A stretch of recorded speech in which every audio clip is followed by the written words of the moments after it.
n'arrive pas à le croire. Papa et maman? Parle moins fort, mon garçon. Les pirates ne doivent pas t'entendre. Mais il n'y a pas de pirates sur ce bateau, maman. Saute, Ziad, dépêche-toi! Mais je vais me noyer, papa. Ne t'inquiète pas, saute et je te rattraperai avec mon chalut! Non, non. Prenez cette échelle et montez. Mes amis seront ravis de vous voir. Mais qu'est-ce qui a bien pu te passer par la tête, mon garçon? Je n'avais pas l'intention de m'échapper, papa, tu dois me croire. Je me suis seulement perdue. Je parle de ta présence ici avec les méchants. Je ne comprends pas. Oh, c'est parfait, tout le monde est tombé dans le piège comme nous l'avions planifié. Loulou, tu fais partie des pirates? L'ordre qu'on a reçu, c'est qu'on doit d'abord tuer l'homme et la femme. Puis nous attendrons les autres ordres du capitaine. Sauve-moi, Morgane. Je ne suis pas Morgane, je suis le pirate borgne. Allez, vite, jette le petit dans l'eau, allez! Au secours! Au secours, maître de la mer! Je suis en train de me noyer! Aidez-moi!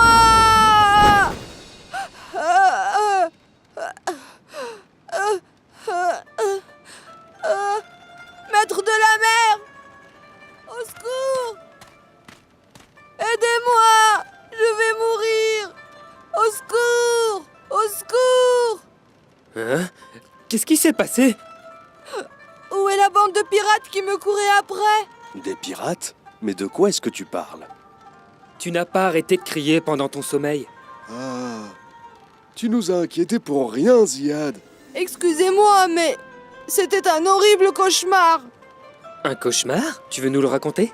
J'ai rêvé que vous étiez tous des pirates et que vous avez tous essayé de me tuer.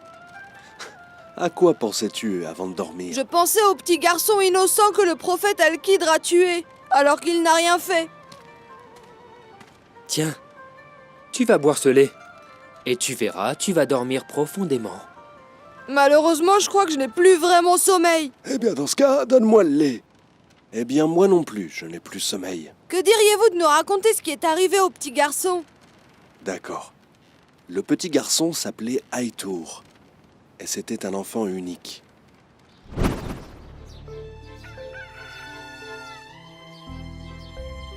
Allez, Aïtour, encore une petite bouchée. Non, maman, je veux des gâteaux. Tu auras des gâteaux après avoir fini ton assiette. J'en veux pas. Je vais me fâcher, Aïtour, et je ne te parlerai plus si tu recommences à faire ça. Sois un peu plus patiente avec lui, Elia. Il est beaucoup trop gâté, Sabroun, et ça ne l'aidera pas. Il est notre seul enfant et plus tard il sera là pour nous. Mais il faudra le punir pour ce mauvais comportement qu'il a eu. Il comprendra avec le temps, tu verras. Il se rendra compte lui-même de ce qui est bon.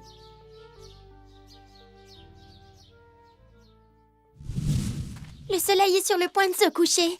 Il est temps pour nous de rentrer. Non, attends un peu, Sarah. Nous voulons encore jouer. Ma mère me punira si je suis en retard. Ça, c'est parce que tu es une fille et les filles sont faibles. Quant à nous, les hommes, on est des hommes. Nos mères ne nous punissent pas. Ça, c'est pas vrai. Parce que ma maman me punit, moi aussi, si je fais une erreur. Parce que tu es un petit garçon. Tu n'es pas un homme comme moi. Mais tu as le même âge que moi, Aïtour. Nous sommes nés la même année. Oui, mais moi, j'ai 2 mois de plus que toi. C'est vrai, mais ça ne signifie pas que tu es déjà un homme. Si je suis un homme, et toi, Aaron, tu n'es qu'un petit garçon imbécile. Dis pardon, ou je serai le premier à te frapper, Aïtour. Vous allez encore vous disputer tous les deux? Non, on ne va pas se disputer, on va jouer un peu. Que diriez-vous de jouer à cache-cache, par exemple? Le soleil s'est couché, je dois vite rentrer chez moi. Allez, juste un tour, Sarah. Très bien alors, c'est moi qui me cacherai en premier.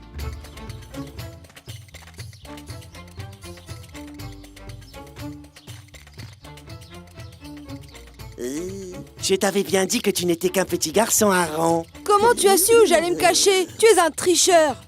C'est un endroit pour se cacher, ça? Alors où je peux me cacher? Par exemple, au fin fond de la forêt. J'aurais peur de perdre mon chemin. Alors pourquoi tu ne te cacherais pas dans l'ancien puits? Qu'est-ce que t'en penses? Oui, c'est une très bonne idée. Mais le puits est beaucoup trop profond. Ce n'est pas grave, tu descendras avec la corde sur laquelle on accroche le seau jusqu'au fond. On y va alors. Mais ne dis pas à Sarah où je me suis cachée. Ne t'en fais pas pour ça, mon ami. Tiens bien la corde, Aitour. Et fais attention qu'elle ne t'échappe pas des mains. Oh, ne sois pas stupide, Aaron. Ne m'insulte pas, ou je t'insulterai moi aussi. Est-ce que tu n'as pas peur de me parler de cette façon, alors que ta vie est entre mes mains? Si je lâche cette corde, tu te casseras le cou. Est-ce que tu es fou pour lâcher cette corde? Je le ferai, crois-moi. Oh!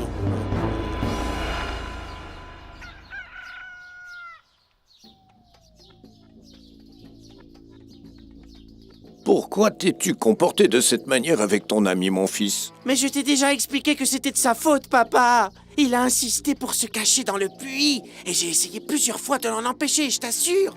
Il dit que c'était ton idée à toi. Menteur! Est-ce que tu vas le croire, lui, papa? Et prendre ton fils pour un menteur? Mais c'est toi qui le tenais avec la corde, mon garçon.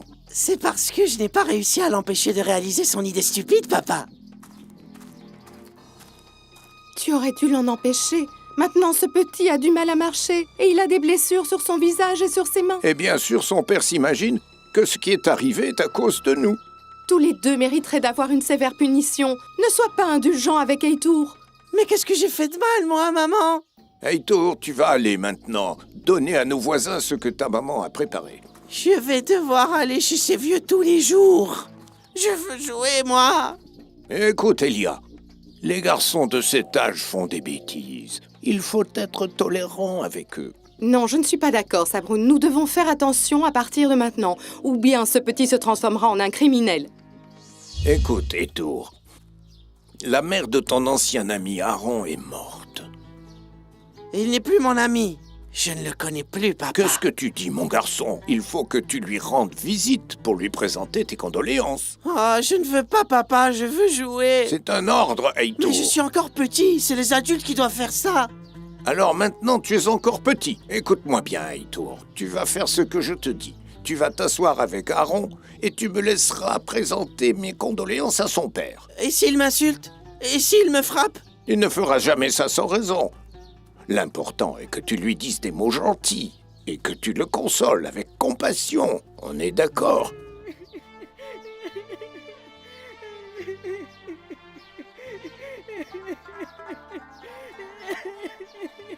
Aaron, qu'est-ce qui t'arrive? Les hommes ne doivent pas pleurer. Heitor a insisté pour venir te voir et te tenir compagnie. Me tenir compagnie? Après ce qu'il m'a fait? Tu as vu quelle impolitesse? Ne l'écoute pas, Aaron, il plaisante seulement. Vous êtes comme des frères tous les deux. Dis-moi, où est ton père? Il est assis à l'intérieur avec les hommes. Bon, je vais aller voir. Sois calme et discipliné, Heitor. Bien sûr, papa, t'en fais pas. Ne sois pas triste, Aaron. Personne ne sait où est caché le bien. Ça alors, Aitour, c'est bien la première fois que je t'entends dire quelque chose de juste. En tout cas, tu t'es débarrassé des ordres de ta mère. Maintenant, tu peux jouer quand tu veux et manger ce que tu veux, sans aucune restriction. C'est beaucoup mieux, non? Tu n'es même plus obligé d'étudier, tu peux profiter de ta liberté. Je t'envie pour la mort de ta mère. Tais-toi, ce ne sont pas des choses qui se disent. C'est triste à dire, mais tu ne changeras jamais, Aitour. Et non, mais en tout cas, je serai toujours mieux que toi.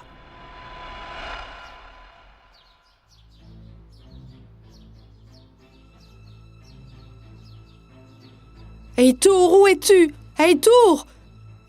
Je t'ai préparé le repas que tu préfères. Où es-tu, mon garçon? Parle un peu moins fort, Elia, s'il te plaît. Je suis fatigué d'avoir travaillé toute la journée. Je voudrais me reposer un peu. Où est passé le garçon? Je ne sais pas, Elia. Il jouait ici avant que je dorme. Il n'est pas à la maison. Ne t'inquiète pas. Peut-être il joue un peu dans le jardin, c'est tout.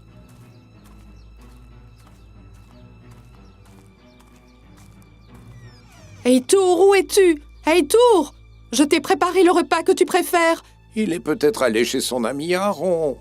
Ou il est allé voir Sarah. Il sera de retour d'ici peu. Comment peut-il sortir sans permission? Oui, tu as raison. C'est quelque chose qu'on ne devrait pas tolérer. Quand il sera de retour, gronde-le et donne-lui la punition que tu voudras. Est-ce que tu vas te rendormir? Et qu'est-ce que tu voudrais que je fasse? Je t'en supplie. S'il te plaît, va le chercher. Je sens que notre fils est en danger. Très bien, je vais y aller pour te faire plaisir. J'ai beaucoup de bonbons, vous savez, et j'en donnerai un à celui qui gagnera ce jeu. Est-ce que c'est un bonbon au piment comme tu nous as dit? Mais non, je plaisantais seulement. D'accord. Toi, va te cacher, Aitour, et celui qui te trouve aura gagné. Hé, je suis le meilleur pour les cachettes. Mais ne te cache pas avec des feuilles d'arbre. Nous croirons que tu en es un. Que tout le monde ferme les yeux. Maintenant, comptez de 1 jusqu'à 10. Ah, ah, ah.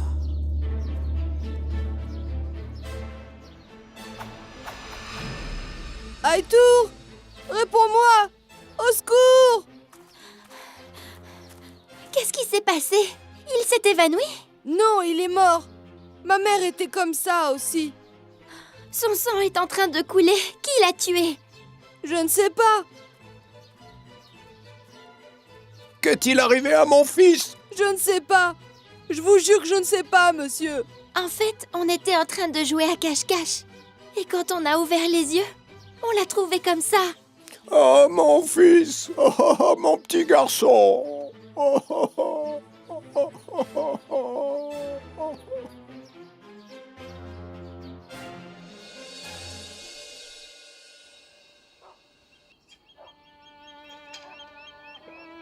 Elia, tu es toujours réveillée, ma chérie.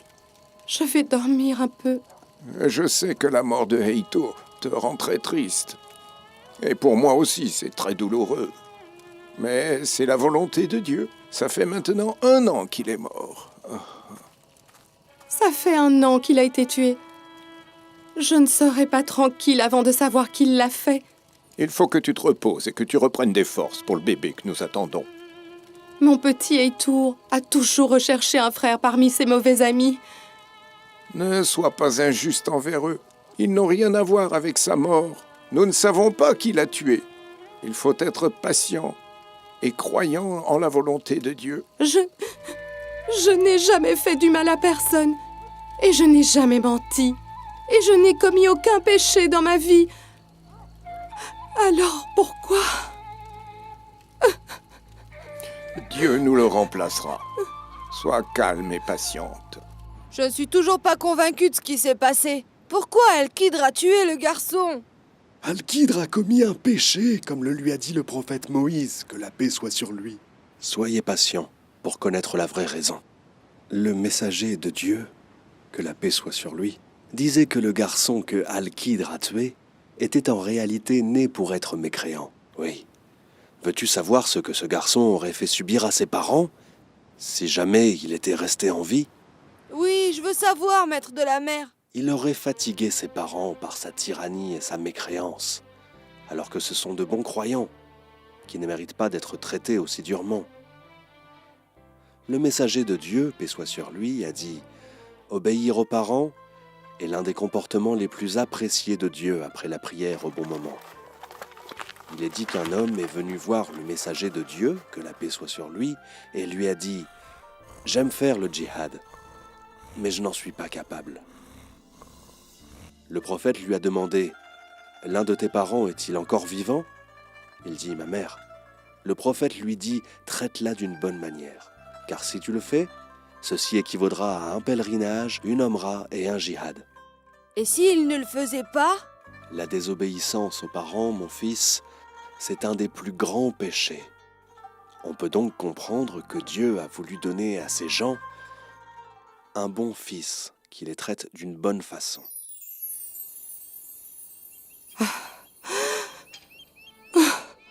Oh. Oh.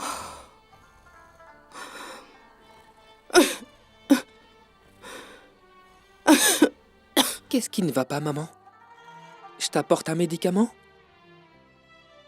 Adan, mon fils bien-aimé, j'étais en train de rêver de ton frère Aitour. Qu'il repose en paix. Tiens, ma petite maman, prends ce médicament. C'est bon, ça ressemble à un goût de miel. J'ai rajouté quelques gouttes de miel pour le débarrasser de son goût amer. Que Dieu te bénisse, mon fils. J'espère que tu seras toujours satisfaite de moi. Maintenant, va dormir. Va auprès de ta femme. Non, je vais rester ici, près de vous. Peut-être que vous aurez besoin de moi. Y a-t-il quelque chose que je puisse faire pour toi, papa? Non, ça va, mon garçon. Je vais seulement aller faire un tour aux toilettes. Je vais t'aider à porter tes chaussures. Et si tu me le permets, j'attendrai à la porte. Non, mon fils. Reste auprès de ta mère. Elle est heureuse rien qu'à te regarder. Et je suis encore plus heureux de voir son doux visage tous les jours.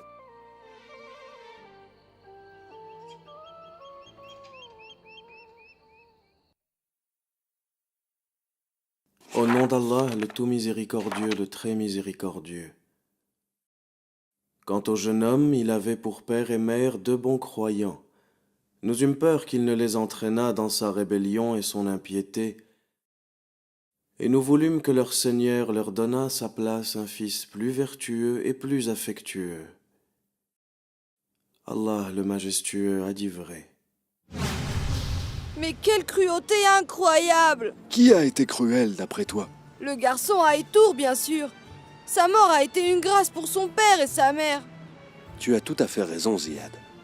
La cruauté apparente dans le meurtre du jeune garçon cache une grande grâce de la part du Seigneur qui a voulu mettre fin à sa terrible désobéissance. Gloire au Seigneur. Capitaine, dites-nous ce qu'il en est du mur que Al-Qidra a réparé, dans le village des Avars.